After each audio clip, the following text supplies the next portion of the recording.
मोहन अपनी माँ सावित्री के साथ एक गांव में रहता था। मोहन के पिता का देहांत हो चुका था। सावित्री गांव के घरों में काम करने जाती थी। उसी से दोनों की गुजर बसर होती थी। एक दिन मोहन ने अपनी माँ से कहा, माँ, तुम इतनी मेहनत करती हो, मुझे बिल्कुल अच्छा नहीं लगता। मैं अपनी पढ़ाई छोड़कर कुछ काम ढूंढ लेता हूँ। ये सुनकर सावित्री रोने लगी और उसने कहा, बेटा, कुछ दिनों की बात है। तू पढ़ लिख कर अच्छी नौकरी करने लगेगा तो मुझे काम करने की जरूरत नहीं पड़ेगी। फिर मैं तेरी शादी कर दूंगी। बहू के आने पर मुझे आराम ही करना है। तू अपनी पढ़ाई पर ध्यान दे। मोहन माँ को बहुत समझाता है, लेकिन सावित्री उसकी बात नहीं मानती। उसे उम्मीद थी कि मोहन पढ़ लिख कर बड़ा आदमी बन जाएगा। इसी तरह कुछ साल बीत गए। मोहन की पढ़ाई पूरी हो गई, उसे नौकरी भी मिल गई। एक दिन मोहन घर आया और उसने अपनी माँ से कहा, माँ, अब तुम्हें काम पर जाने की कोई जरूरत नहीं है। मेरी बहुत अच्छी नौकरी लग गई है, अब तुम आराम करो। सावित्री उसकी बात मानकर काम छोड़ देती है। कुछ दिन बाद मोहन के लिए एक बड़े घर से रिश्ता आता है। सावित्री बहुत खुश होती है। उसने खुशी खुशी मोहन की शादी करा दी। अपनी नई बहू रेखा को पाकर सावित्री बहुत खुश हुई। वो अपनी बहू को कोई काम नहीं करने देती, सारा काम खुद करती। रेखा सारा दिन बैठी रहती। एक दिन मोहन ने अपनी माँ से कहा, माँ, तुम रेखा से भी कुछ काम करवाया करो। इस उम्र में तुम काम करती हो और रेखा बैठी रहती है। ये सुनकर रेखा ने कहा, मैंने तो माँ जी से कई बार कहा है काम करने के लिए, लेकिन ये सब अपने आप करना चाहती है। मोहन के कहने पर रेखा अगले दिन अपनी सास सावित्री के साथ घर के सारे काम करने लगी। कुछ दिन बाद सावित्री की तबीयत खराब होने लगी। अब सारा काम रेखा को करना पड़ता था।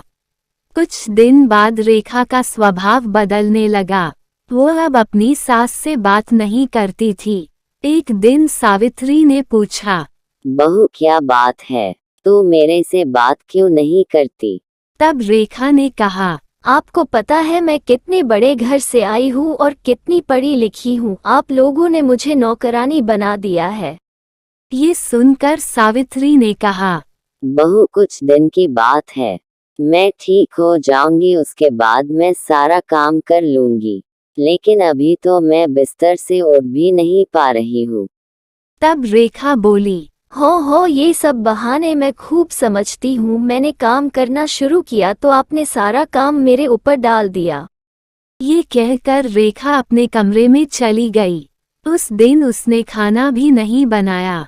शाम को जब मोहन घर आया तब रेखा ने कहा, सुनो जी, मैं इतना काम नहीं कर सकती, इसलिए मैं अपने पिता के घर जा रही हूँ। तुम्हें अपनी माँ की सेवा करनी है तो करो, मुझसे ये सब नहीं होगा।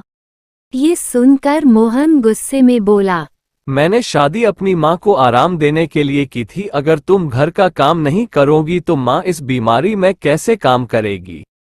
ये सुनकर रेखा गुस्से से अपने घर जाने के लिए चल दी। तभी सावित्री ने उसे रोका और कहा, बहू, इस घर को छोड़कर मत जाओ। मैं सारा काम कर लूंगी। रेखा फिर भी नहीं मानती और अपने पिता के घर चली जाती है। उसके जाने के बाद सावित्री रोती रहती है। मोहन कहता है, माँ, तुम क्यों रो रही हो? उसका गुस्सा कम होगा तो वह आ जाएगी। ये सुनकर सावित्री कहती है, बेटा, तू अभी उसे लेकर आ और जब तक वह नहीं आए तू भी उसके साथ रहना।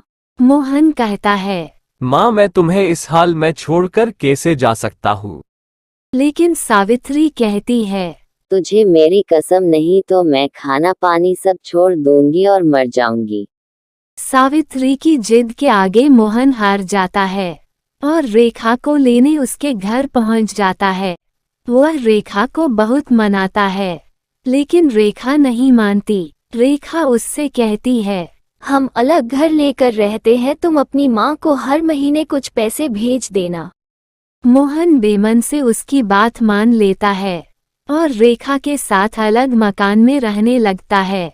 उधर सावित्री अकेली रह जाती है। वह अकेले में बैठी बैठी अपने मोहन को याद करके रोती रहती थी। एक दिन सावित्री के घर पर कोई दरवाजा खटखटाता है। सावित्री दरवाजा खोलती है तो देखती है सामने रेखा का भाई राजेश अपनी पत्नी के साथ खड़ा था। वो दोनों अंदर आकर सावित्री से पूछते हैं, मां जी दीदी कहाँ है? सावित्री उसे सारी बात बता देती है।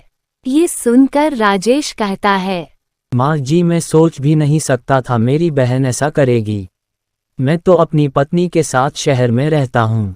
आज दीदी से मिलने का मन हुआ तो यहाँ चला आया, और इतनी बड़ी बात मेरे माता पिता ने भी मुझे नहीं बताए। ये कहकर वह चला जाता है। कुछ दिन बाद रेखा अपने पिता के घर जाती है। वहाँ उसे राजेश और उसकी पत्नी मिलते हैं। रेखा अपने भाई भाभी को देखकर बहुत खुश होती है और कहती है, भैया आप कब आए और मुझसे मिलने क्यों नहीं आए, और माँ पिताजी कहाँ हैं? तब राजेश ने कहा, मेरी पत्नी माँ पिताजी के साथ नहीं रहना चाहती थी, इसलिए मैंने उन दोनों को घर से निकाल दिया, और अब तू भी कभी यहाँ मत आना। ये सुनकर रेखा के होश उड़ जाते हैं और वह रोने लगती है और कहती है, भैया आप मुझे इतना प्यार करते थे, अब कैसी बातें कर रहे हो, और इस उम्र में माँ पिताजी कहाँ जाएंगे, आप उनके साथ ऐसा कैसे कर सकते हो? तब राजेश कहता है, जब तू अपनी सास के साथ ऐसा कर सकती है तो मैं क्यों नहीं कर सकता हूँ? मैं भी तो तेरा भाई हूँ। ये सुनकर रेखा को अपने किए पर बहुत पछतावा होता है। वह भागकर अपने घर पहुंच जाती है और मोहन के पैरों में गिर जाती है। मोहन के पूछने पर वह सारी बात उसे बता देती है और कहती है, मुझे माफ कर दो और मान जी के पास ले चलो, मैं उनसे माफी मांग लूंगी। मेरे किए की सजा मेरे माता पिता को भी भुगतनी पड़ रही है, जाने वे किस हाल में होंगे। मोहन रेखा को लेकर अपने घर पहुंच जाता है। घर में घुसते ही रेखा सावित्री के पैरों में गिर जाती है और अपने किए व्यवहार के लिए माफी मांगती है।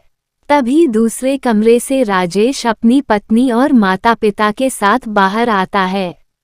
उन्हें देखकर रेखा रोने लगती है।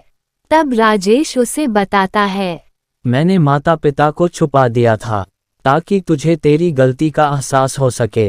राजेश के माता पिता भी सावित्री से माफी मांगते हैं। इस तरह मोहन, रेखा और सावित्री तीनों खुशी खुशी रहने लगते हैं। Directed by Fiza Khan.